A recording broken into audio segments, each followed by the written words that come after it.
ఏంటి మరి మన రాష్ట్ర పరిస్థితి ఏంటి, ఆ రాష్ట్ర పరిస్థితి ఏంటి? ముందుగా ఏటీవీ వీక్షకులకు ప్రేక్షకులకు రవి గారికి, శ్రీనివాస్ గారికి, సాయి కిరణ్ గారికి, విద్యాసాగర్ గారికి అందరికీ శుభ సాయంత్రం. ఇప్పుడు రవి ఎట్లా అంటే రాజకీయం చాలా దరిద్రమైన స్థాయికి ఎదిగింది. మానవత్వం నుంచి అమానవత్వానికి వచ్చింది, నిస్వార్థం నుంచి స్వార్థానికి వచ్చింది, ప్రజాసేవ నుంచి పర్సనల్ సేవకు వచ్చింది. వినవా, ఎవరు పెట్టుబడి పెట్టాలి, రావాలి, దోసుకోవాలి, పోవాలి, అంతకు తప్ప నేను ప్రజలకు సేవ చేస్తానని ఏ ఒక్కరిని కూడా లేదు ఇక్కడ. ఆ సేవాభావం మర్చిపోయారు. వెనకట ఉన్న వాళ్ళు ఉన్నారో ఆ రకంగా ఇప్పుడు హరిశ్చంద్రుడు, ధర్మరాజుల కాలం లేదు. వినరా, ఇక్కడ ఈ ప్రజెంట్ బీజేపీలో కూడా ఇప్పుడు ఆనెస్ట్ జరిగే కొన్ని ముఖ్యమంత్రులు ఉన్నారు. ఇప్పుడు ఉదాహరణ యోగి ఆదిత్యనాథ్, ఆ మనోహర్లాల్ ఖట్టర్ పోయేటప్పుడు బ్యాగులు చేతిలో పట్టుకొని పోయాడు. ఆ రకంగా లేకుండా మొన్నటికి మొన్న ఎంత విధ్వంసం చేసింది పశ్చిమ బెంగాల్ అయితే నాశనం పట్టించింది. అదొక క్యాన్సర్ వ్యాధిలాగా అయిపోయింది, మొత్తం భ్రష్టు పట్టించింది మొత్తం రాష్ట్రాన్ని. ఇట్లా ఈ రకంగా మొన్నటికి మొన్న కర్ణాటకలో కూడా ఇన్ని తమిళనాడులో కూడా ఈ స్కీమ్లు ఆ స్కీమ్లు ఇస్తా అంటే కూడా ఏ స్కీమ్లు అన్నా కూడా తీసి పక్కకు పెట్టేవాడు విజయ్ ఏదైతుందో అదే అంతర్గతంగా అది వేరే రకంగా పోయి ఆ రకంగా సక్సెస్ కాగలిగిండు. ఇక్కడ కర్ణాటక సిచ్యువేషన్ ఏదైతే ఉందో, మొట్టమొదట సెకండ్ టర్మ్ సిద్ధరామయ్య కాంగ్రెస్ రూలింగ్లో రావడానికి ఆయన స్వతహాగా అన్నది దాని ఇమేజ్ చూసేవాడు ఆయన అయితే సుభాష్ చంద్రబోస్ లేకపోతే గాంధీ లేకపోతే కాదు, మానవుడేం కాదు. అది అది ఇప్పుడు ఎట్లుంటా అంటే పని చేసేటోడు ఒకడు, ఫలితం పొందేటోడు ఒకడు ఉంటాడు. ఆడ లేబర్ వర్క్ హార్డ్ వర్క్ చేసింది డికే శివకుమార్. డికే శివకుమార్ లేకపోతే 22,000 అధికారం వచ్చే సమస్య లేకపోయింది. బాల్ బచాయించి మొత్తానికి డూఆర్డైలో ఆయన ఏకదాటిగా ఆయన వచ్చింది. అయితే ఏంటంటే నడి వయసు 50-52 ఉంటుండొచ్చు అంతే. మొత్తానికి మంచి యువకుడు, రాజకీయంగా యువకుడి లెక్కనే మంచి ఇప్పుడు మ్యాచ్యూర్డ్ స్టేజ్లో ఉన్నాడు ఆయన. అటువంటి దగ్గర ఇప్పుడు ఏదైతే ఉందో ఈ మూమెంట్లో మారవడం అన్నది అనివార్యం. అక్కడ మారవడం మంచి పని చేసింది కాంగ్రెస్. బాల్ బచాయించి బతికి తెరవడం ఉండదు. మళ్ళీ రేపు కాంగ్రెస్ ఎడ్జ్ మీద రావడానికి, మళ్ళీ సీట్లు కాపాడుకోవడానికి ఇది మంచిది. సంవత్సరం కింద చేయాల్సిందేది. ఇంకో 1 ఇయర్ నడుస్తుంది, 1 ఇయర్ తర్వాత ఎలక్షన్ ఇయర్ వస్తాయి కదా. మళ్ళీ ఇక్కడ డికే శివకుమార్ మళ్ళీ ఇప్పుడు గాడిద చాకరీ చేయాల్సిన పరిస్థితి ఉంటుంది. ఆడ రకరకాల ఈక్వేషన్స్ ఉంటాయి. కర్ణాటకలో రాజకీయం ఇంత అంత కాదు, భయంకరమైన సిచ్యువేషన్. ఆ సిచ్యువేషన్లో కర్ణాటకలో తెచ్చిందంటే ఒకసారి వచ్చినాక కర్ణాటకలో మళ్ళీ వచ్చేది అది అపనమ్మకం, అది నమ్మకం లేని పని అన్నట్టు రూలింగ్కు. ఇక్కడ ఎందుకంటే బీజేపీకి versus Congress tug of war ఉంటుంది. అలా జేడీ పార్టీ ఏదైతే ఉందో, జనతాదళ్ ఎవరైతే ఉందో, మన ఆయన పేరేంది దేవగౌడ పార్టీది, అది కూడా నిర్వీర్యం అయిపోయింది. అది ఏదైతే ఉందో కుమారస్వామి అనుకున్నంత లేదా అయిపోయింది. రాను ఏదైతే ఉందో డౌన్ అవుతుంది. పొలిటికల్గా ఎట్లుంటుంది అంటే దానికి ఒక ప్రాంతీయ పార్టీ అన్నప్పుడు దానికి సరి సమానంగా ఉండి దాన్ని రథసారథి కరెక్ట్ ఉండి ఒక పద్ధతితో పోతే నడుస్తుంది. మళ్ళీ బీజేపీ అంటారు అక్కడ. ఇక నేనేమంటున్నా, బీజేపీ వీళ్ళది ఇద్దరు కాంగ్రెస్ బీజేపీ ఉంటుంది కానీ జేడీది ఏదో పెద్ద ఇన్ఫ్లుయెన్స్ ఉండదు. కాకపోతే Congress vote bank, minority vote bank ఉంటుంది, వీకర్ సెక్షన్ ఉంటుంది. దాన్ని బట్టి యాంటీ జేడీను ప్రజలు నమ్మే పరిస్థితులు లేరు అయిపోయింది కాదు. ఇప్పుడు ఫేడింగ్ మీరు ఉట్టక ముందుండే మహారాష్ట్ర గోమంతక్ పార్టీ అని ఎక్కడ గోవాలా ఉన్నదా, ఇప్పుడు అడ్రస్ లేకుండా పోయింది. దేశంలో ఒక 36 ప్రాంతీయ పార్టీలు ఉన్నాయి. 36 ఉన్నాయి కానీ వాళ్ళు ఉన్నాయి. ఇప్పుడు వాళ్ళకి మంచిగా ఏదైతే ఆదాయం, బాండ్స్ గీండ్స్ అదొక బిజినెస్ అయింది తప్ప నేను ప్రజలకు సేవ చేస్తా, ప్రజలకు ముడిగడుగుతా, మూతిగడుగుతా అన్నది ఎవరికి లేదు. ఎవరిని వాడు దోసుకోవాలి, దాచుకోవాలన్న కాడికి వచ్చారు. ఆ సిచ్యువేషన్లో ఇప్పుడు వాళ్ళు Congress decision right decision 1 year కిందనే చేయాల్సింది. అసలు యాక్చువల్గా పార్టీ స్ట్రెంత్ లేట్ అయిందన్న దానికి ఇక్కడ 2 ముసలి గుర్రాలు 2 సంవత్సరాలు ఉంటాయి. అట్లా కాదు, 2 ముసలి గుర్రాలు ఒకటైనాయి. ఎవరు మల్లికార్జున ఖర్గే, సిద్ధరామయ్య. ఇక వీళ్ళు ముసలోళ్ళు ఏంటంటే రక్త కన్నీరులో నాగభూషణ్ చెప్పింది కదా, సమాధిలోకి పోయినా జరగని అధికారం పోవద్దు అన్నది. ఆ రకంగా మొత్తానికి కాంగ్రెస్లోకి వెళ్ళి ఆ ఇద్దరు వృద్ధ జంపుకాలు ఏదైతుందో వాళ్ళకు కూడా ఇప్పుడు పక్కబెట్టరు. ఇక్కడ ఖార్గే డమ్మి క్యాండిడేట్ నథింగ్ కూడా. సీతారాం కేసరిని పెట్టుకుంటే ఇందిరాగాంధీ ఉన్నప్పుడు డీకే పార్వాన్ తీసి సీతారాం కేసరిని పెట్టుకున్నది ఇందిరాగాంధీ ఉన్నప్పుడు కూడా. ఇట్లాగా మనం ఉండదు అన్నది. వీళ్ళు ఏంటంటే పవర్ వాళ్ళ చేతులకి వెళ్ళిపోవద్దు అన్నది గాంధీ ఫ్యామిలీలో. అది ఒక బేసు పోయిన తెల్లారి వాళ్ళకు నోవేరైతారు ఇక్కడ. అందుకోసం జుట్టు పట్టుకొని నడుస్తూ ఉన్నారు. కాంగ్రెస్ పార్టీకి ఇలా అఖండ భారతదేశంలో నడవాలంటే దానికి ఫీడ్ ఉండాలి కదా. ఇప్పుడు ఫీడ్బ్యాక్ ఉండాలంటే కోట్ల రూపాయలు కావాలి. ఎక్కడున్నాయి? మొన్నటికి మొన్న కేరళ వచ్చింది మొత్తానికి బాల్ బచాయించి కేరళ ఒకటి వచ్చింది. కేరళ అనుకున్నంత ఈజీ కాదు, అడికెళ్ళి ఫండింగ్ పంపింగ్ అన్నది కష్టం.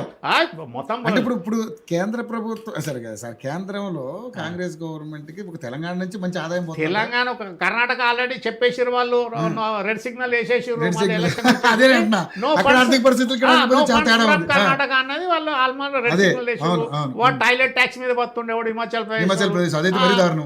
ఇక్కడ కర్ణాటక కాదు, కేరళలో వాళ్ళు మొత్తం భూతార్థం పెట్టి చూస్తారు ఎవడేం చేస్తున్నది. లెఫ్టిస్ట్ రైటిస్ట్ ముస్లిమ్స్ అందరు చాలా స్ట్రాంగ్. కేరళలో హైలీ ఎడ్యుకేటెడ్, మొత్తం లిటరసీ పర్సెంటేజ్ ఎక్కువ. ఇది ఉన్నది కేరళకి వెళ్ళి ఫండింగ్ అన్నది రాదు. ఇప్పుడు ఏమున్నది దిక్కుదినం ఉన్నది తెలంగాణ. ఇక తెలంగాణకు వస్తే రేవంత్ రెడ్డిని మార్చిన అనుకోరి, కాంగ్రెస్ మళ్ళీ ఏమైతే జీరో అవుతుంది. ఇక్కడ కాంగ్రెస్ కుర్చీలు మారవడం ఇప్పుడు ఇక్కడ మానుకోవాలి. ఇక్కడ చూద్దాం, 1971 ఎలక్షన్ తర్వాత పివి నరసింహారావుని పాపము ల్యాండ్ రిఫార్మ్ చట్టం పెట్టాగా తెల్లారే కుర్చీ గుంజేసారు.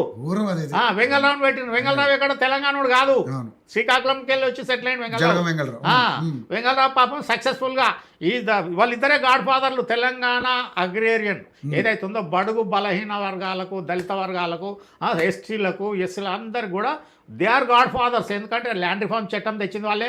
మొత్తం జమీందారులు జాగీర్దారులు ఒక్కొక్కరిని మొత్తం ముండమొప్పిందే వాళ్ళు, పివి నరసింహారావు చట్టం. తదనంతరం వెంగళరావు ఏదైతే ఉందో 38 సర్టిఫికేటు, ఓఆర్సీ ఆక్యుపెన్సీ ఇనాం రద్దు చట్టము, తెలంగాణ టెనెన్సీ చట్టం రెండు అమలు చేసింది వీళ్ళిద్దరే. వీళ్ళు తప్ప ఇంకెవరు చేయలేదు. ఇప్పటికి కూడా ఇంకా రెసిడ్యూ అట్లనే ఉన్నది, ఒక్కరిని కూడా పట్టింపు లేదు. ఇలా చెప్తా చూడరు, నిన్న తహసీల్దార్ పోస్టింగ్స్ డిఆర్ఓ పోస్టింగ్స్ ఇచ్చారు. 7 తహసీల్దార్లకు డైరెక్ట్ డిఆర్ఓ ఇస్తాడా? కాబట్టి ల్యాండ్ అక్విజిషన్ ఇవ్వాలి, లేకపోతే ఆర్డీఓ క్యాటర్లో ఇక్కడ ఇవ్వాలి. డిఆర్ఓకి ఇచ్చిన వాడికి ఏం అనుభవం ఉంటుంది? ఒక తహసీల్దార్ నుంచి డైరెక్ట్ మండలం ఎట్లా పోతాడు, అది జిల్లాకి ఎట్లా పోతాడు? డివిజన్ అనుభవం ఉండాలనా లేదా? జిల్లా అనుభవం తీసుకొచ్చి పెట్టేసారు. ఇక్కడ అడ్మినిస్ట్రేషన్ అయితే టోటల్ కొలాప్స్ అయిపోయింది.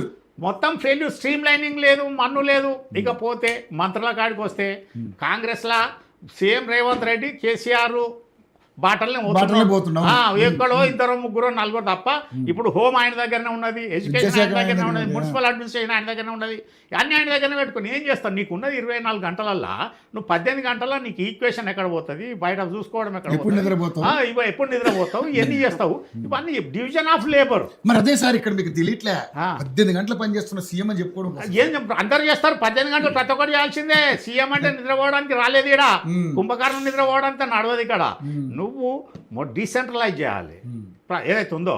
ఇప్పుడు నేను ఉదాహరణ చెప్పినా కదా, ఒక ప్రిన్సిపల్ సెక్రటరీ ఆర్డర్ ఇచ్చేటప్పుడు వాడు ఏఎస్ఓ ఏం చేసిండు, సెక్షన్ ఆఫీసర్ ఏం చేసిండు, అసిస్టెంట్ సెక్రటరీ ఏం చేసిండు, జాయింట్ సెక్రటరీ ఏం చేసిండు, సెక్రటరీ ఏం చేసిండు, వాడు సంతకం పెట్టడానికి వాడు ఎవరు తహసీల్దారు, డిఆర్ఓ వాడికి ప్రమోషన్ అన్నది కూడా ఆర్డర్ ఎట్లా రాసిండు ఎంత అధ్వానంగా ఉన్నది చూసుకోరు. కావాల్సింటే మీ గ్రూప్ లో అంత అడ్మినిస్ట్రేషన్ అంత అధ్వానంగా ఉన్నది. దాని తర్వాత ఏదైతే ఉందో ఇప్పుడు వీళ్ళు ఫసల్ బీమా యోజన అన్నదాన్నే ఉండదు. మన ఇక విద్యాసాగర్ చెప్తున్న మంత్రుల గురించి, బీఆర్ఎస్ గవర్నమెంట్లో వాళ్ళే 3 అయ్యా, కొడుకు, అల్లుడు తప్పన్న 4 ఎవరికి ఉన్నది స్వతంత్రము? ఎవడు మాట్లాడిండు? హోమ్ మినిస్టర్ని హోమ్ గార్డ్ ఎల్లదోబిండు, హోమ్ మినిస్టర్ను హోమ్ గార్డ్ ఎల్లదోబిండు అంటున్నా.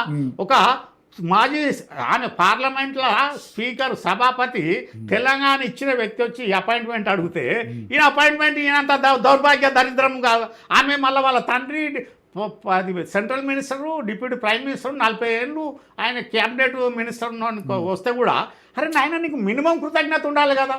ఇంకా దరిద్రం ఏంటంటే తెలుసా, ఇవాళ మనందరం బతికి పట్టగట్టినామంటే సర్దార్ వల్లభాయ్ పటేల్ ఆపరేషన్ పోలో 3 రోజులలో నిజాంను ప్యాక్ చేసిండు. ఆయన విగ్రహం ఒకటన్నా కనిపిస్తుందా? నీ అంబేద్కర్ ఏం చేసిండు, గాంధీ ఏం చేసిండు, నెహ్రూ ఏం చేసిండు, ఇందిరాగాంధీ ఏం చేసిండు తెలంగాణకు? ఇవాళ మన వారి బుద్ధి జ్ఞానం కన్ను తెరుచుకోరు. మనం చూడాలంటే గుజరాత్ పోవాలి సార్, గుజరాత్ పోవాలి. ఈడ మనకు స్వతంత్రం ఇచ్చింది ఇదే. కాంగ్రెస్ కూడా చిత్తశుద్ధి ఉందా? కాంగ్రెస్ ఉప ముఖ్యమంత్రి కదా ఆయన. అటువంటి దాన్ని నేను ఏమంటున్నా, పెట్టారు, ఇందిరాగాంధీ పెట్టారు, పెట్టుడన్న దాని మీద ఇక్కడ వీళ్ళు మార్చుడు సంస్కృతి ఏదైతే ఉందో. చెన్నారెడ్డి 77లో వచ్చినప్పుడు చెన్నారెడ్డిని 2 ఏళ్ళకే దించారు. ఎవరు అంజయ్యని పెట్టారు, అంజయ్య నుంచి భవన వెంకటరామన్ పెట్టారు, భవన వెంకటరామన్ నుంచి మళ్ళీ కోట్ల విజయభాస్కర్ రెడ్డి పెట్టారు. మళ్ళీ 89 తర్వాత చెన్నారెడ్డి వస్తే నెదురుమల్లి జనార్దన్ రెడ్డి, తర్వాత మళ్ళీ కోట్ల విజయభాస్కర్ రెడ్డి. ఈ రకంగా తర్వాత 2000 రాజశేఖర రెడ్డి వచ్చిన తర్వాత సెకండ్ టర్మ్ లో రాజశేఖర రెడ్డి కాల పరిమితి తక్కువ, ముఖ్యమంత్రి ఎక్కువ. అంటే ఇప్పుడు నేను ఏమంటున్నా, ఇక్కడ ప్రజల సేవ కాదు, అయితే కుర్చీ కోసం కొట్లాట. వేసుకోవాలి, తీసుకోవాలి, దాచుకోవాలి, పోవాలి. ఈ రకంగా నేను ఏమంటున్నా, ప్రజలు కూడా గాంధీ భవన్ పోతే సార్ మొత్తం ముఖ్యమంత్రి ఫోటోలు అన్ని కనపడతాయి. నిన్న ఒక మా మిత్రుడు పెట్టిండు అడ్వకేటు సమ్ గౌడు, అరే ఉద్యోగస్తుల మీద ఏసీబీ పనిచేస్తుంది, ఎమ్మెల్యేలు ఎంపీలు మంత్రుల మీద ఎందుకు చేయరా నాయన మీరు? కనిపిస్తలేదా మీకు? కరప్షన్ కనిపిస్తలేదా? రిటర్న్లు దొరకలేదా?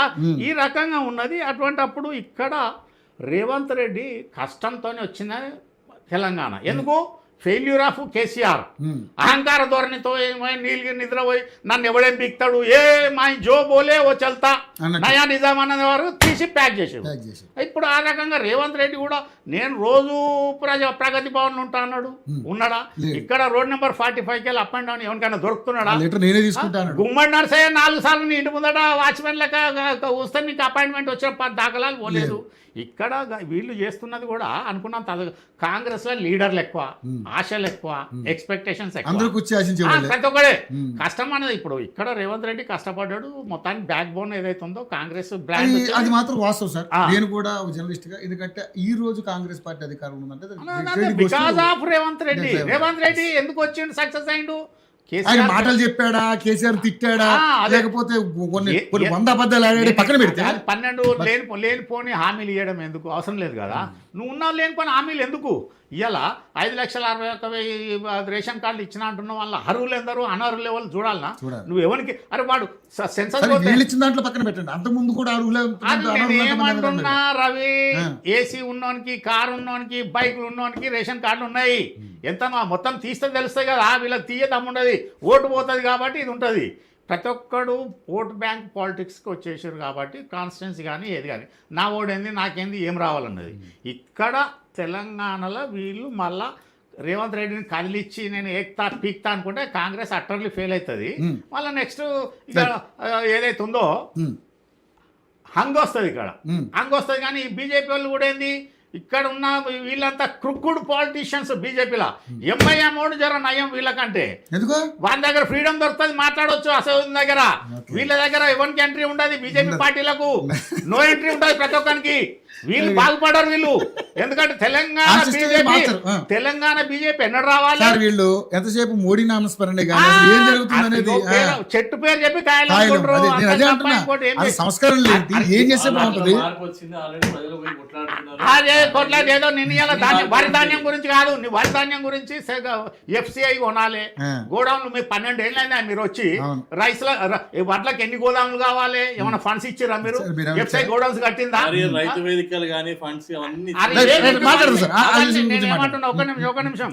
మళ్ళీ మాట్లాడదాం, ఇక టైం అవుతుంది. సార్ ఇందాకేదో చెప్తానన్నారు, అది చెప్పండి. కానీ నేను ఇక్కడ ఏంటంటే ఆయన రాంగోపాలరావు గారు అన్నట్టుగా ఇప్పటికీ అంటే కాలపరిమితి ఏమో 60 ఏళ్ళు అంటున్నారు, కానీ కాలపరిమితిలో దాదాపు ముఖ్యమంత్రులు అందరూ కూడా చాలామంది మారిన వాళ్ళు మీ దాంట్లో ఉన్నారు. అంటే ఇక్కడ సమర్థత అసమర్థత అనేది కాకుండా ఎందుకు మార్చాల్సి వస్తుందంటే, సరే కొన్ని టర్మ్స్ అండ్ కండిషన్, ఎందుకంటే మీ దాంట్లో అందరూ కుర్చీ కోరుకునే నాయకులే, అందరూ సీనియర్ నాయకులే, కాబట్టి ఆ పరిస్థితి ఉంది. తెలంగాణలో కూడా సేమ్ అదే పరిస్థితి ఉండబోతుందని చాలామంది విశ్లేషకులు మాట్లాడుతున్నారు. ఇప్పుడు సరే రాంగోపాల్ గారు ఉండదు, ఎందుకంటే మన రేవంత్ రెడ్డి దెబ్బతి వేరే వాళ్ళకి ఎవరికి అంత అవకాశం ఉండదు కాబట్టి, అవకాశం అంటే అంత సమర్థులు లేడనే ఉద్దేశమా, లేకపోతే పక్కన పెడితే ఇక్కడ అటువంటి పరిస్థితులు ఉండమంటున్నారు. మీరు కూడా అటువంటి పరిస్థితులు ఉండమంటున్నారు. ఒకవేళ రావచ్చు కూడా అని కూడా మీరు ఒక అనుమానం వ్యక్తం చేస్తారు సిచ్యువేషన్ బట్టి. శ్రీనివాసరావు గారు స్ట్రేట్ ఆన్సర్ ఇవ్వాలి. 18 మంత్రి పదవులు, 58 డిపార్ట్మెంట్లు ఉంటే ఇంకా మీరు నింపుకోవడానికి మీ జాగిర్లా రాజ్యాంగబద్ధంగా ఉన్న మంత్రి పదవులు ఒకటే 2 నెలలు చేయాలి. మీ జాగిర్ మంత్రి ఇంకా 2 మంత్రి పదవులు అట్లా పబ్లిక్ ఇప్పుడు ధరణి కంటే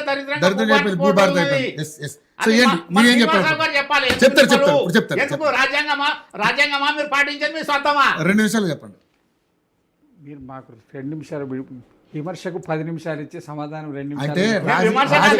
రాజకీయ విశ్లేషకులు అనలైజ్ చేశారు కాబట్టి ఇంకా టైం, ఎందుకంటే ఎంతమంది ముఖ్యమంత్రులు మారారనేది క్లారిటీగా చెప్పారు.